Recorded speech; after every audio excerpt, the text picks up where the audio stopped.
नमस्कार, आप सुन रहे हैं हिंदी वाणी। मुख्य समाचार। केंद्रीय ग्रामीण विकास और पंचायती राज मंत्री गिरिराज सिंह ने कहा कि गांवों में बनाए गए गौठानों को आर्थिक समृद्धि केंद्र के रूप में विकसित किया जाएगा। उपराष्ट्रपति जगदीप धनखड़ और लोकसभा अध्यक्ष ओम बिरला का 20 और 21 जनवरी को छत्तीसगढ़ दौरा प्रस्तावित विधानसभा में आयोजित प्रबोधन कार्यक्रम में होंगे शामिल। अयोध्या में श्री रामलला प्राण प्रतिष्ठा रामोत्सव के अवसर पर छत्तीसगढ़ में भी 22 जनवरी को जिला मुख्यालय और विकासखंड स्तर पर भक्तिमय सांस्कृतिक कार्यक्रम आयोजित किए जाएंगे। तमिलनाडु में आयोजित 6वीं खेलो इंडिया यूथ गेम्स के लिए बीजापुर स्पोर्ट्स एकेडमी की 3 बालिकाओं का छत्तीसगढ़ महिला फुटबॉल टीम में हुआ चयन। केंद्रीय ग्रामीण विकास और पंचायती राज मंत्री गिरिराज सिंह ने कहा है कि गांवों में बनाए गए गौठानों को आर्थिक समृद्धि केंद्र के रूप में विकसित किया जाएगा। उन्होंने नवा रायपुर में पंचायत और ग्रामीण विकास विभाग के अधिकारियों की समीक्षा बैठक में कहा कि छत्तीसगढ़ की महिलाओं की आर्थिक समृद्धि के लिए राष्ट्रीय ग्रामीण आजीविका मिशन के अंतर्गत दीदियों को लखपति बनाने कार्ययोजना तैयार की जाएगी। उन्होंने अमृत सरोवरों के व्यवस्थित विकास पर भी जोर दिया। श्री सिंह ने कहा कि देश की आर्थिक उन्नति में महिलाओं की भागीदारी 56% है, जबकि छत्तीसगढ़ में 50% है, जिसे बढ़ाने की आवश्यकता है। इसके लिए महिलाओं को कृषि में भागीदारी बढ़ाने के साथ ही राष्ट्रीय ग्रामीण आजीविका मिशन के अंतर्गत छोटे छोटे उद्यम स्थापित करने के लिए प्रोत्साहित किया जाएगा। बैंकों के माध्यम से महिलाओं के नए उद्यम स्थापित किए जाने की जरूरत है। श्री सिंह ने कहा कि प्रधानमंत्री नरेंद्र मोदी ने बिहान की दीदियों को लखपति बनाने का संकल्प लिया है। बिहान योजना के तहत 56 लाख दीदियों को लखपति बनाना हमारा संकल्प है। बैठक में केंद्रीय मंत्री ने बताया कि नाबार्ड द्वारा राज्य में मॉडल गौठान बनाने के लिए कार्ययोजना तैयार की जा रही है। इसके अंतर्गत राज्य के 4 जिलों में एक गौठानों को मॉडल के रूप में विकसित किया जाएगा। इसके लिए नाबार्ड द्वारा राष्ट्रीय ग्रामीण आजीविका मिशन को 25 लाख रुपए की राशि दी जाएगी। इन मॉडल गौठानों में मुर्गी, बकरी और सुअर पालन के साथ ही उन्नत नस्ल के गौवंशीय पशु पाले जाएंगे। इससे पहले केंद्रीय मंत्री गिरिराज सिंह छत्तीसगढ़ के 3 दिवसीय प्रवास पर रायपुर पहुंचे। माना विमानतल पर उप मुख्यमंत्री विजय शर्मा सहित अनेक जनप्रतिनिधियों ने उनका स्वागत किया। वहीं केंद्रीय मंत्री ने रायपुर स्थित राज्य अतिथि गृह में मुख्यमंत्री विष्णुदेव साय से भी मुलाकात की। इस दौरान छत्तीसगढ़ की भौगोलिक, सांस्कृतिक विशेषताओं, विकसित भारत संकल्प यात्रा और शासकीय योजनाओं के क्रियान्वयन के संबंध में चर्चा की गई।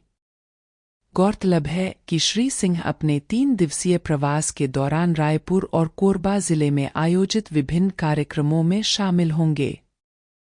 वे आज 14 जनवरी को कोरबा में स्वच्छता अभियान और ग्राम ढोंगदरहा तथा रंजना में आयोजित विकसित भारत संकल्प यात्रा शिविर में सम्मिलित होंगे। वहीं श्री सिंह 15 जनवरी को एकलव्य आदर्श आवासीय विद्यालय छुरीकला में प्रधानमंत्री नरेंद्र मोदी द्वारा पीएम जनमन योजना की शुरुआत कार्यक्रम में वीडियो कॉन्फ्रेंस के माध्यम से शामिल होंगे। उपराष्ट्रपति जगदीप धनखड़ और लोकसभा अध्यक्ष ओम बिरला का आगामी 20 और 21 जनवरी को छत्तीसगढ़ प्रवास प्रस्तावित है। इस दौरान वे छत्तीसगढ़ विधानसभा में नवनिर्वाचित विधायकों के लिए आयोजित प्रबोधन कार्यक्रम में शामिल होंगे।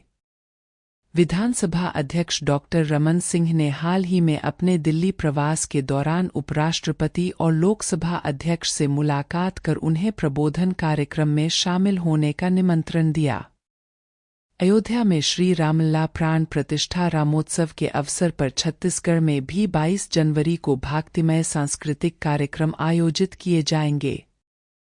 प्रत्येक जिला मुख्यालय और विकासखंड के कम से कम एक प्रतिष्ठित मंदिर में कार्यक्रम होंगे।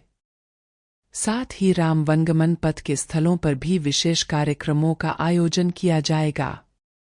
मुख्य सचिव अमिताभ जैन ने रायपुर में आयोजित वर्चुअल बैठक में कलेक्टरों को आयोजन के संबंध में जानकारी दी। संस्कृति सचिव अनबलगन पी ने बताया कि जनमानस मानस मंडलियों, स्थानीय निकायों, पंचायतों, निजी संस्थानों, धार्मिक ट्रस्ट और मंदिर समितियों की भागीदारी से सांस्कृतिक कार्यक्रमों का आयोजन किया जाएगा।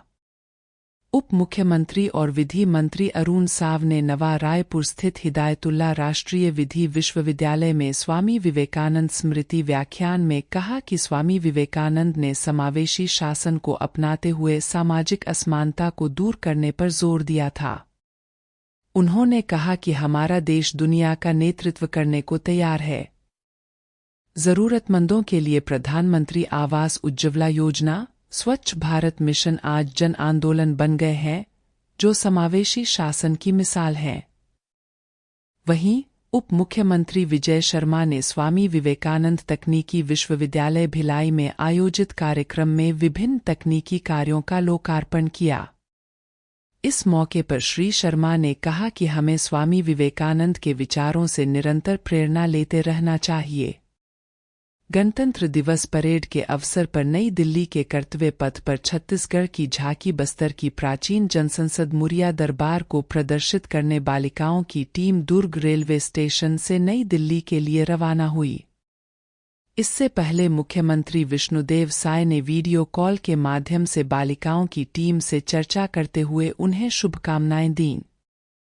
इस मौके पर मुख्यमंत्री ने कहा कि हम सबके लिए यह बड़े सौभाग्य का विषय है कि गणतंत्र दिवस के पावन अवसर पर छत्तीसगढ़ की झांकी राजधानी दिल्ली के कर्तव्य पथ में प्रदर्शित की जा रही है।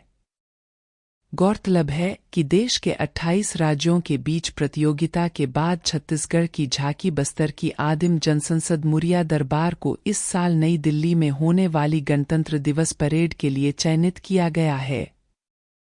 देश भर में कल लोहड़ी का पर्व हर्षोल्लास के साथ मनाया गया।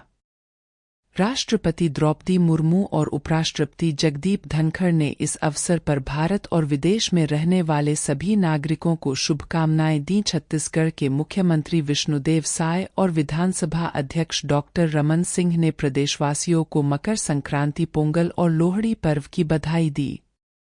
केंद्र सरकार की लोक कल्याणकारी योजनाओं के बारे में हितग्राहियों को जानकारी देने, उनके अनुभव प्राप्त करने और संभावित लाभार्थियों के नामांकन के उद्देश्य से विकसित भारत संकल्प यात्रा चलाई जा रही है।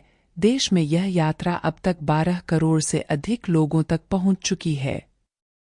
इसी कड़ी में मुंगेली जिले के लोरमी में विकसित भारत संकल्प यात्रा के तहत शिविर का आयोजन किया गया। शिविर में उप मुख्यमंत्री अरुण साव भी शामिल हुए।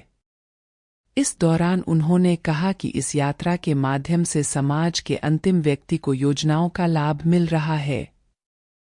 वहीं कोरबा जिले में शहरी क्षेत्रों के वार्डों सहित 338 ग्राम पंचायतों में विकसित भारत संकल्प यात्रा के तहत आयोजित शिविरों में 2 लाख से अधिक लोग शामिल हो चुके हैं। शिविर में शासन की विभिन्न योजनाओं की जानकारी प्राप्त करने के साथ ही हजारों हितग्राहियों को योजनाओं का लाभ मिल रहा है।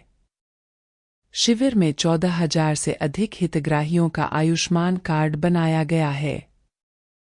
तमिलनाडु में आगामी 19 से 31 जनवरी तक होने वाली 6वीं खेलो इंडिया यूथ गेम्स के लिए बीजापुर स्पोर्ट्स एकेडमी की जानकी कोरसा, बिंदु तेलम और ज्योति कुडियम का चयन छत्तीसगढ़ महिला फुटबॉल टीम में हुआ है। जूनियर गर्ल्स चैंपियनशिप में उत्कृष्ट प्रदर्शन से छत्तीसगढ़ महिला फुटबॉल टीम ने खेलो इंडिया यूथ गेम्स में क्वालीफाई किया है। छत्तीसगढ़ की टीम 17 जनवरी को रायपुर से तमिलनाडु के लिए रवाना होगी।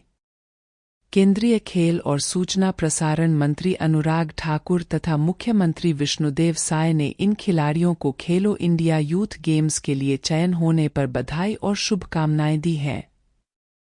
महादेव ऑनलाइन सट्टा ऐप मामले में प्रवर्तन निदेशालय ईडी की टीम ने 2 आरोपियों को गिरफ्तार किया है। इन आरोपियों को कल विशेष न्यायालय में पेश किया गया। विशेष न्यायाधीश अजय सिंह राजपूत ने ईडी की मांग पर दोनों आरोपियों को 17 जनवरी तक ईडी रिमांड पर सौंपा है। अब समाचार संक्षिप्त में। मुख्यमंत्री विष्णुदेव साय ने रायपुर में आयोजित कार्यक्रम में फाइनेंशियल रिपोर्टिंग के क्षेत्र में उत्कृष्ट प्रदर्शन करने वाले वित्तीय, गैर वित्तीय, औद्योगिक और सेवा क्षेत्र की संस्थाओं तथा चार्टर्ड अकाउंटेंट्स को पुरस्कार प्रदान किए। रायपुर के एनआईटी कैंपस में बनाए गए प्रदेश के पहले नालंदा परिसर डिजिटल लाइब्रेरी में छात्र छात्राओं की सुविधा के लिए फ्री इंटरनेट की गति दोगुनी कर दी गई है। रायपुर के बूढ़ातालाब परिसर से लगे जे.आर.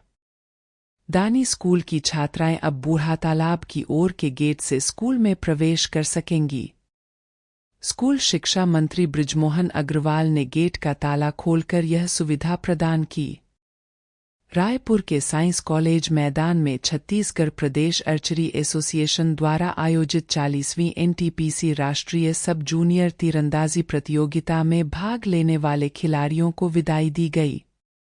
इस मौके पर शिक्षा मंत्री बृजमोहन अग्रवाल ने कहा कि इस प्रतियोगिता से छत्तीसगढ़ को नई पहचान मिली है।